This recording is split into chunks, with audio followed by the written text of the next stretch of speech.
video update. Now, we're going to change things up just a little bit. Today is Thursday, the 23rd of July. Instead of just covering one story, I'm going to cover at least 2 or 3 from now on per episode of this, because Tailgate Talk, which, well, I pick one story a day, that usually leaves out quite a few breaking stories or big stories throughout the week. So where I'm only covering 3 to 4 videos or 3 to 4 stories per week, there are 20 or 30 stories going on. So I'm going to try and fit a little bit more. Those of you that are on social media probably saw this last week, but there was a video posted on YouTube of a drone firing a gun. It looked like a Glock, but I'm not too sure. I don't want to speculate. That video went viral and was everywhere. Now, this story from guns.com, I'm going to read some snippets from.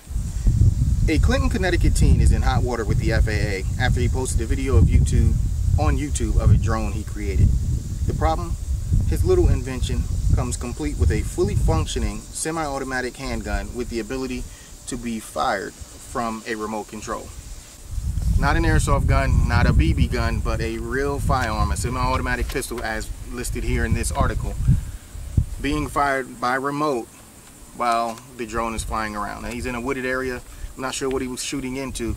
There are not a lot of details around what was actually going on or what made him want to do this, but I'll continue reading. While the Clinton Police Department told reporters the machine does not appear to violate any state laws, the FAA confirmed they have launched an investigation into the device. Now, while that investigation is ongoing, the teen's father does not feel like the young man broke any laws or that they should be in any trouble. But Peter Sachs, a local lawyer who is also a drone advocate, disagrees. I think they might have something legal to worry about, said Sachs. There are countless ways the drone can be useful. Using one as a remote-controlled weapon is not one of them, and I question the judgment of anyone who would attempt to do so. Now, I'll close out this story with the last bit from guns.com. Now, oddly enough, folks, this young man is not new to trouble and drones. Last year, he was allegedly attacked by a woman at a local park after she accused him of following and recording her with a drone. So this young man has a history in the local area regarding his use of drones. As usual, I recommend you guys go check out guns.com and any other outlets that have information on this story and follow up on it and get all the information that you can. I'm keeping an eye on this. We actually use a drone out at Big 3 to film some of the media events that we do and some of the videos that we produce here on YouTube. And instances like this may hinder or prohibit our use of our drone in the way that we've been using it so far. Story number 2 takes us to Chicago, and this story is out of the Washington Times, and this one's dated July 21st, 2015.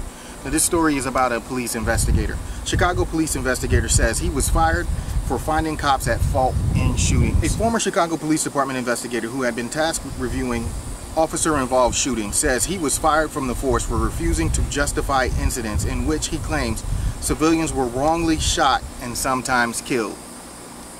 Mr. Davis told WBEZ News that he was fired from the IPRA earlier this month because he wouldn't clear 6 officers who had been under investigation despite urgings from higher-ups.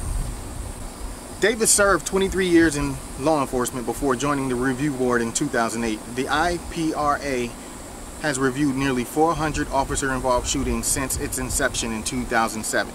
But has only found a single case to be not justified.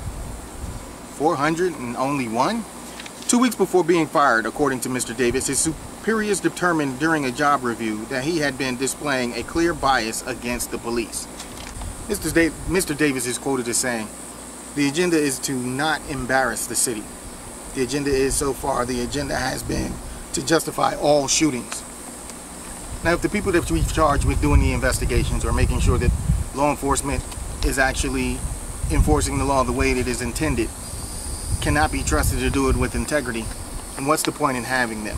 If they've investigated 400 cases and only once have they found that the use of force was unjustified, I think it's time for someone from the outside to come in and actually investigate some of this stuff, or at least to reinvestigate some of these shootings.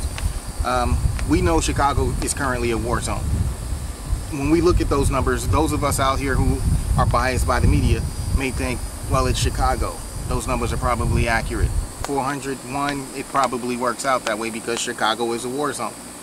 But I'm not too sure, folks. those numbers just sway way too far to one side. And we're all human. We all make mistakes. I make mistakes all the time. I put my shirt on backwards this morning before coming out to record the video. So to think 399 of them were actually went down the way that they were supposed to, I don't know. That's kind of hard to believe, folks. Story number 3, the last story of the day. This one also comes from guns.com. This covers the understanding, or this story is titled Understanding the Protection of Lawful Commerce in Arms Act. Now, what does that mean? Sounds like that lawyer lingo again, where they want to confuse us. But this stuff is very important and quite simple, actually. As listed on guns.com, a 2005 law that shields gun makers from lawsuits when one of their products is used to commit a crime has been tied to an unlikely ally. This is the opening sentence of that article.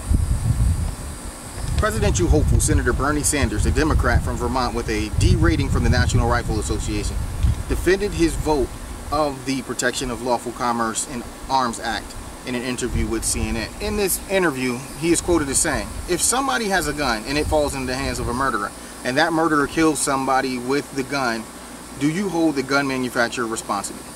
Not any more than you would hold a hammer company responsible if someone beat somebody over the head with a hammer." That's not what a lawsuit should be about. Now, there are exemptions to this, and there are stipulations that fall in line as well. Now, here are 6 of the exceptions. If the licensee transfers a prohibited person a gun, that's 1. If a dealer sells a prohibited person a gun or is negligent during the screening process, that's 2. If a gun maker violates state or federal law in selling or marketing the product, and violation leads to harm towards another person, that's 3. Number 4, a breach of contract or warranty in connection with the purchase of a product. Number 5, if there's an injury or death due to a defective product. Number 6, if there is a violation of federal gun laws like the Gun Control Act or National Firearms Act. Now this article further explains why we're talking about this right now, why it's actually news right now. His words come on the heels of a federal judge citing the law in an order that says the parents of victims killed in the 2012 shooting at the Aurora, Colorado movie theater paid more than $200,000 in legal fees for the retailers that sold items used in that massacre. Now, that judge found that the retailers, the manufacturers, they weren't liable for the use of those products during that shooting. And what they did was they ordered the families to pay for the legal fees of those people that they sued or that they brought the lawsuit against. And that's why this is being discussed. This is why they were actually protected, or the manufacturers and the retailers were actually protected because of this law. Now, the 6 exemptions that I listed are instances where the retailer or the manufacturer can be held liable. Basically, what they did was they failed to prevent someone who was not authorized to own a firearm from getting that firearm. They broke the law, so they would be liable, and that is fine. But when someone actually goes through the process and actually acquires a firearm legally, then what they do with that firearm cannot be traced back to the manufacturer or the retailer. Now, as I said, we're going to be doing more videos like this where we're doing more than just one story per session. Guys, thanks for joining me. This video is brought to you by Rainier Arms and their new Avalanche charging handle coming soon to the market. Well, I hope you guys are out there having fun, being safe, and also being responsible, and I'll hit you with the 2 fingers. Later.